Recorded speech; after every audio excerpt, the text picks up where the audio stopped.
સુરતમાં નાનપુરા મકાઈ પુલ સર્કલ પાસે 400 રૂપિયાની લેતી દેતીમાં એક યુવકને ઢોર મારતા મોત નીપજ્યું હોવાની ઘટના બની હતી। જો કે તે સમયે યુવકના શરીર ઉપર કોઈ ઘાના નિશાન મળ્યા ન હતા, પરંતુ પોસ્ટમોર્ટમ રિપોર્ટમાં યુવકને ઢોર મારી હત્યા કરવામાં આવી હોવાનું સામે આવ્યું હતું। હાલ તો પોલીસે હત્યારાની ધરપકડ કરીને કાયદેસરની કાર્યવાહી હાથ ધરી છે। 11 માર્ચના રોજ મોડી રાત્રે 7 વાગ્યાના અરસામાં નાનપુરા મકાઈ પુલ સર્કલ પાસે આવેલ ચંચી મહેતા નાટ્યગૃહના ફૂટપાથ પરથી આશરે 40 થી 45 વર્ષનો અજાણ્યો ઈસમ ઇજાગ્રસ્ત હાલતમાં પડ્યો હતો। આ અંગે જાણ થતાં પોલીસ ઘટના સ્થળે પહોંચી ઈસમને સારવાર માટે હોસ્પિટલમાં ખસેડવામાં આવ્યો હતો, જ્યાં બીજા દિવસે એટલે કે 12 માર્ચના રોજ સવારે 11 વાગ્યે તેનું સારવાર દરમિયાન મોત થયું હતું। પીએમ રિપોર્ટમાં અજાણ્યા ઈસમને મારતા મોત થયું હોવાનું બહાર આવ્યું હતું।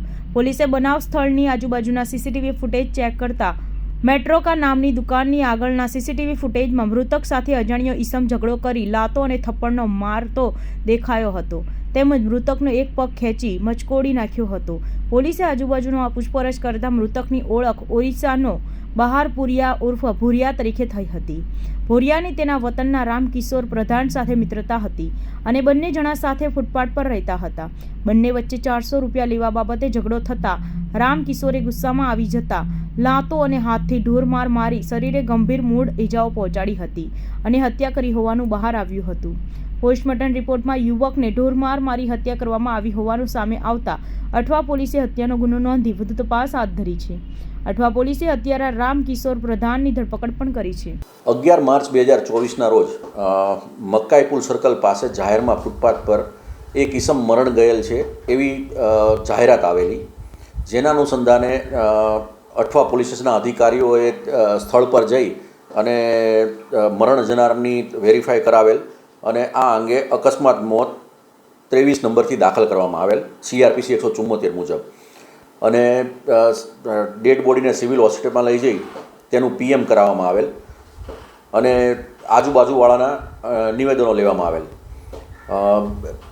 PM નોટ આવ્યા બાદ PM નોટનું કારણ સ્પષ્ટ આવેલ કે મરણ જનારનું મૃત્યુ છે એ હેડ ઇન્જરીને કારણે થયેલું છે, જેથી અઠવા પોલીસ સ્ટેશનની અંદર 26 માર્ચ 2024ના રોજ મરણ જનારનું નામ સરનામું પૂરું મળેલ ના હોય અને ખાલી ભુરિયા તરીકે ઓળખાતો હોય, સરકાર તરફે પોલીસ સબ ઇન્સ્પેક્ટર શ્રી ઝાલાનાઓએ 302 મુજબની ફરિયાદ આપેલી અને તપાસ છે પોલીસ ઇન્સ્પેક્ટર રબારીનાઓ અઠવા પોલીસ સ્ટેશનના કરી રહેલ છે।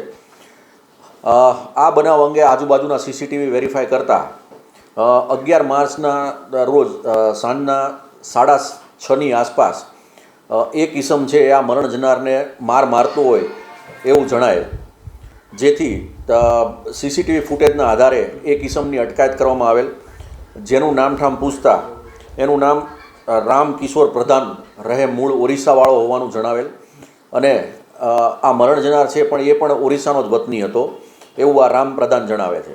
CCTV ફૂટેજના આધારે આરોપીને અટક કરવામાં આવેલ છે। આરોપીએ પોતાનો ગુનો કબૂલ કરેલ છે અને ફક્ત 400 રૂપિયાની લેતી દેતીમાં બંને વચ્ચે ઝઘડો થતાં મારામારી સુધી વાત ગયેલી અને જેના કારણે આ ભુરિયાનું મૃત્યુ થયેલ છે। આ બાબતે આરોપીને અટક કરવામાં આવેલ છે અને તેના રિમાન્ડ મેળવવામાં આવેલ છે અને આરોપી CCTV ફૂટેજમાં આવેલ હોય FSL દ્વારા ગેટ એનાલિસિસ ટેસ્ટ કરાવવામાં આવશે અને આગળની કાર્યવાહી કરવામાં આવશે।